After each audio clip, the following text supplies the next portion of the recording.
কুল্লু মুস্কিরিন খামরুন ওয়া কুল্লু মুস্কিরিন হারাম। আল্লাহ নবী বললেন, যাবতীয় নেশা জাতীয় দ্রব্যই হলো মাদক, আর সব ধরনের নেশা জাতীয় বস্তুই হলো হারাম।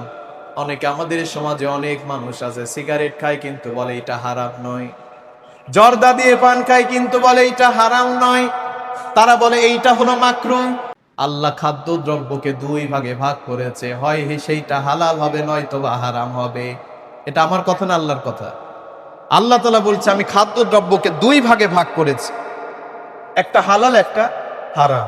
রব্বুল আলামিন কোরআনুল কারীমের 7 নম্বর সূরা সূরাতুল আরাফের 157 নম্বর আয়াতে বলছেন, ইউহিল্লু লাহুমুত তাইয়্যিবাতি ওয়া ইউহাররিমু আলাইহিমুল খাবাইস। রব্বুল আলামিন বলেন, আমি আল্লাহ যাবতীয় পবিত্র বস্তু হালাল করেছি, আর তাদের জন্য যত অপবিত্র বস্তু আছে আমি আল্লাহ তাদের জন্য হারাম করে দিয়েছি। সুবহানাল্লাহ পড়ে। প্রিয় ভাইরা, অনেকে সিগারেট বিড়ি যত দিন যাচ্ছে যুবক ভাইরা এগুলো বেশি খাচ্ছে, মুরব্বী যারা আছে তারাও খায়। বাংলাদেশে একদল ওলামায়ে কেরাম আছে যারা বলে সিগারেট বিড়ি জর্দা এগুলো খাওয়া হারাম নয়। এগুলো খাওয়া কি নয়? হারাম নয়। প্রিয় ভাইরা, আমি হালাল হারাম মাকরুহ এগুলো বলতে চাই না, আমি শুধু বলতে চাই আল্লাহ রসুল যেহেতু বলেছেন কুল্লু মুস্কিরিন খামরুন, সব ধরনের নেশা সৃষ্টিকারী যত দ্রব্য আছে সবগুলোই হলো মাদক। কুল্লু মুস্কিরিন হারাম, আর সব ধরনের মাদকই হলো হারাম। এটা আমার কথা না, রসুলের কথা, রসুলের কথা। আবার আল্লাহ রসুল সাল্লাল্লাহু আলাইহি ওয়াসাল্লাম সুন্দর করে বলেছেন, যেই জিনিস বেশি খেলে বিবেকের ক্ষতি হয়, স্মৃতিশক্তির ক্ষতি হয়, সেই জিনিস অল্প খাওয়াও হারাম। সুবহানাল্লাহ পড়বেন না? একটা মানুষ সিগারেট খাচ্ছে, একটা সিগারেট খেতে খেতে খেতে খেতে অভ্যস্ত হয়েছে, তার নেশা হয় না, তার বিবেকের কোনো ক্ষতি হয় না। কিন্তু প্রিয় ভাইরা, ওই সিগারেটের মধ্যে যে মশলা রয়েছে, ওই মশলা যদি কাউকে বলা হয় তুমি 100 গ্রাম মশলা একবারে খেয়ে না, বলেন তো খেতে পারবে? বিবেকের তো ক্ষতি হবে, তখন স্মৃতিশক্তি ঠিক থাকবে না। যদি বলা হয় 250 গ্রাম তুমি জর্দা খাও, পানির সাথে তো আপনি সামান্য কিছু নিলেন। আর যদি আপনাকে বলা হয় আপনি 100 গ্রাম জর্দা একবারে খান, কেউ খেতে পারবে? সেন্সলেস হয়ে পড়বেন, আপনি অজ্ঞান হয়ে যাবেন, মাথা ঘুরতে থাকবে, মাকে আপনি চিনতে পারবেন না, বোনকে চিনতে পারবেন না।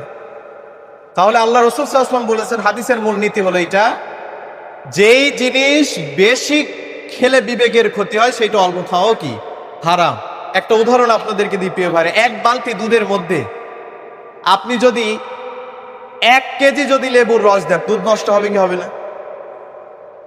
আচ্ছা, 1 কেজি এখন না দিয়ে যদি 2, 4, 5 ফোঁটা দেন, দুধ নষ্ট হবে কি হবে না? অবশ্যই দুধ আর দুধ থাকবে না, এটা ছানা হয়ে যাবে, ঠিক কিনা প্রিয় ভাইরা? গোটা হয়ে যাবে। তাহলে বোঝা যায় যেই জিনিস বেশি খেলে বিবেকের ক্ষতি হয়, শরীরের ক্ষতি হয়, সেন্সলেস হয়ে যায়, সেই জিনিসের অল্প খাওয়াও কি হারাম। এই জন্য আমরা মাকরুহ বলবো না। অধিকাংশ ওলামায়ে কেরামরা এটাকে মাকরুহ বলে, কিন্তু খোঁজ নিয়ে দেখবেন তারা এটা সেবন করে, তারা এটা ভক্ষণ করে, যার কারণে বলে এটা হারাম না, এটা হলো মাকরুহ। প্রিয় ভাইরা, আমি বলতে চাই, যারা বিড়ি সিগারেট জর্দা গুল গাঁজা ইয়াবা ফেন্সিডিল এগুলো যারা খায়, এরা আল্লাহ রসুলকে ভালোবাসে না। আল্লাহ রসুল তো এগুলো পছন্দ করতেন না, এগুলো ভালোবাসতেন না। তাহলে আল্লাহ রসুল যে এটা ভালোবাসতেন না, পছন্দ করতেন না, আল্লাহ রসুলের উম্মত হয়ে আমি কেন এগুলোকে ভালোবাসতে পারি, আমি কেন এগুলোকে পছন্দ করতে পারি? এই জন্য যারা বিড়ি সিগারেট এগুলো যারা খায়, জর্দা এগুলো যারা খায়, এরা আল্লাহ রসুলকে ভালোবাসে না, বাসে না, বাসে না। এই জন্য প্রিয় ভাইরা, যত দিন যাচ্ছে আমার যুবক ভাইরা মাদকের দিকে ধাবিত হচ্ছে। এই মাদকাসক্তি হওয়ার কারণেই তো বিভিন্ন জায়গায় ধর্ষণ হচ্ছে, ঠিক কিনা? বিভিন্ন জায়গায় জেনা হচ্ছে, এই মাদকাসক্তি হওয়ার কারণে। এই জন্য মাদক শুধু নিজের জীবনটাকে নষ্ট করে দেয় না, মাদক পরিবারকে নষ্ট করে দেয়, সমাজকে নষ্ট করে দেয়, একটা রাষ্ট্রকে নষ্ট করে দেয়, ঠিক কিনা প্রিয় ভাইরা? এই জন্য মাদক থেকে আমাদেরকে দূরে থাকতে হবে, কোনো ধরনের কোনো মাদক দ্রব্য আমরা গ্রহণ করব না প্রিয় ভাইরা। এটা হচ্ছে সবচাইতে যুব সমাজ ধ্বংসের প্রধান কারণ। যে যত দিন যাচ্ছে আমার যুবক ভাইরা মাদকাসক্তি হয়ে পড়ছে, মাদকের প্রতি আসক্ত হয়ে পড়ছে, যার কারণে তারা গুনাহ করছে, তারা ভালো আমল করতে পারছে না, যত দিন যাচ্ছে তারা গুনাহের দিকে চলে যাচ্ছে। আবার রব্বুল আলামিন কত সুন্দর করে বলছেন, লা ইউসমিন ওয়া লা ইগনি মিন জু। রব্বুল আলামিন বলছেন, যেই খাবারের মধ্যে কোনো পুষ্টি নাই, যেই খাবার স্বাস্থ্যকে ভালো রাখে না, যেই খাবারের কোনো স্বাদ নাই, ওইটা হলো জাহান্নামীদের খাবার। নাউজুবিল্লাহ পড়েন। এই যে আমরা যে সিগারেট খাই, বিড়ি খাই, আমরা যে সিগারেট খাই, বিড়ি খাই, জর্দা দিয়ে পান খাই, বলেন তো এই খাবারগুলো আমাদের ক্ষুধা নিবারণ করে নাকি?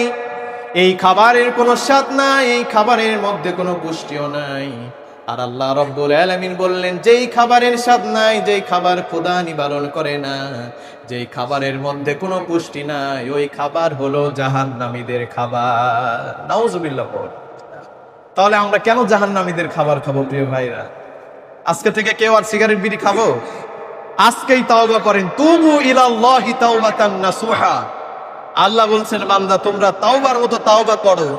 আন্তরিক তাওবা যদি তোমরা করতে পারো, তোমাদের পেছনে যদি সমুদ্রের ফেনা পরিমাণ গুনাহ থাকে, বড় বড় পাহাড় পরিমাণও যদি গুনাহ থাকে, আমি আল্লাহ সব গুনাহ ক্ষমা করে দিব। সুবহানাল্লাহ। তাহলে আজকে থেকে আমরা কেউ সিগারেট খাবো না, আজকে থেকে আমরা কেউ জর্দা খাবো না, আজকে থেকে আমরা কেউ বিড়ি খাবো না। রাজি আছি তো?